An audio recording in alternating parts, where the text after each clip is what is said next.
यह है संगम, वो क्षेत्र जहाँ पे महाकुंभ का मेला लगा था। इसी जगह पे 66 करोड़ से भी ज्यादा श्रद्धालुओं ने पावन डुबकी लगाई थी। लेकिन यहाँ पहुँचना अभी थोड़ा मुश्किल है, क्योंकि यहाँ की जमीन अभी दलदली है। 3 अमृत स्नान के साथ कुल 5 स्नान की तरह ही 5 बार प्रयागराज में बाढ़ भी आई थी, जिसकी वजह से यहाँ की मिट्टी में अभी भी नमी बरकरार है और जिसे 2026 में लगने वाले माघ मेला की बसावट के लिए एक अड़चन के रूप में देखा जा रहा है। प्रयागराज में 5वीं बाढ़ 5 सितंबर को आई थी और उसके बाद सितंबर के अंत तक पानी घटने में काफी समय लग गया।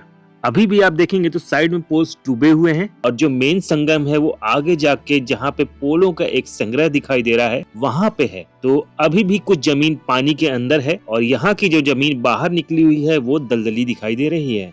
तो भाइयों, प्रयागराज में अगला माघ मेला जनवरी 2026 में 3 जनवरी से लेके 15 फरवरी के बीच में लगने वाला है, जो महाकुंभ के बाद आयोजित होने वाला पहला माघ मेला है और इसमें 20 करोड़ से भी ज्यादा श्रद्धालुओं के आने की उम्मीद है, जिसके लिए बजट को भी दुगना किया गया है। पिछले माघ मेला में 80 करोड़ का बजट था, जिसे बढ़ा के 160 करोड़ कर दिया गया है। इस बार 5 से 6,000 संस्थाओं को जमीन भी आवंटित की जाएगी।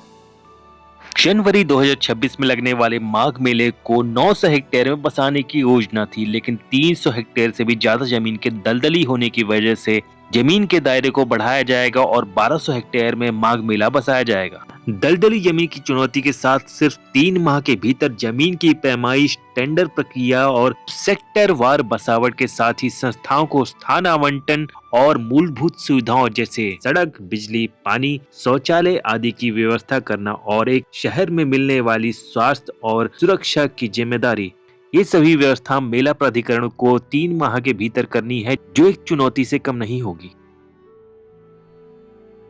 ये है किला घाट। महाकुंभ के दौरान यहाँ पे आना थोड़ा सा मुश्किल था। इसे वीआईपी घाट के नाम से भी जाना जाता है। बाढ़ की वजह से अभी इसकी खूबसूरती पे दाग लगा हुआ है।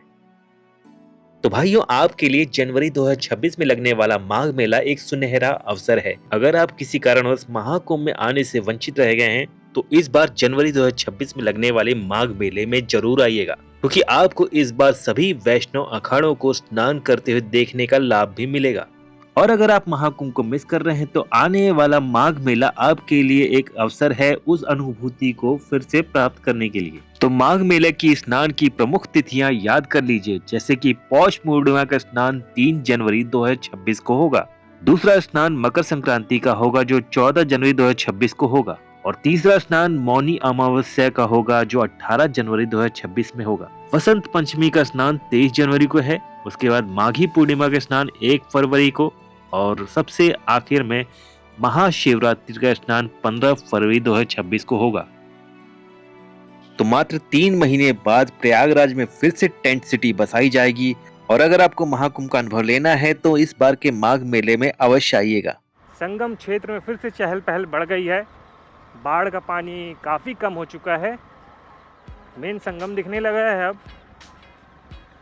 देखिए कितनी हवा चल रही है, झंडा ऊंचा रहे हमारा। तो यहाँ पे टाइल्स फिर से उखड़ गई कई जगह पे। 5 बार बाढ़ आई, 5 बार स्नान हुआ था, गंगा स्नान, अमृत स्नान और बाकी 2 स्नान मिला के 5 स्नान थे। वैसे ही 5 बार हनुमान जी ने भी स्नान कर लिया है। इधर तो पूरा ही टाइल्स उखड़ गई है।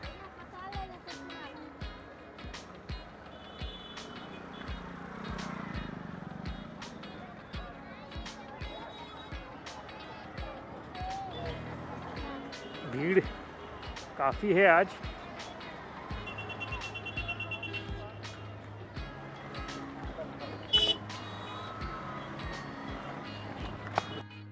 तो दोस्तों, अगर आपको ये वीडियो और इसमें दी गई जानकारी पसंद आई है तो लाइक, कमेंट, शेयर जरूर कर दीजिएगा और शेयर भी उन्हीं दोस्तों को कीजिएगा जिनको लेके आप माघ मेला में आने वाले हैं।